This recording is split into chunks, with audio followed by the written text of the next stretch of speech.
রবিবার দিন আমাদের জিম বন্ধ থাকে, তাই ওই দিনটা আমরা রেস্ট ডে হিসেবেই রাখি। যারা জিম গোয়ার্স তারা নিশ্চয়ই জানবে রেস্ট ডে কতটা ইম্পর্ট্যান্ট মাসেল গ্রোথের জন্য। কিন্তু সোম থেকে শনি কোনো একটা দিন যদি আমাদের জিম মিস হয়ে যায়, তাহলে আমরা রবিবার দিন বাড়িতেই এক্সারসাইজ করি।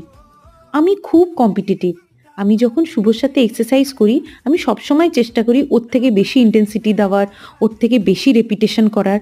সে আলাদা কথা, আমি পারি কি না সে তোমরা ভিডিওতেই দেখতে পাবে। আমার মতে হামারি ছড়িয়া ছোড়ো সে কম হ্যাকে। আর দুজনে মিলে এক্সারসাইজ করলে সবসময় মোটিভেটেড থাকা যায়, নয়তো একজন ল্যাদ খেলে আরেকজনেরও ল্যাদ খেতে ইচ্ছা করে। এটা স্বাভাবিক হিউম্যান সাইকোলজি।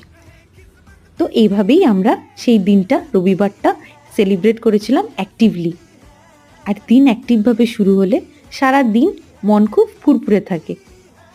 আর এইভাবেই এরপর আমরা ঘুরতে বেরিয়েছিলাম আর অনেক মজা করে ছুটির দিনটা কাটিয়ে দিলাম।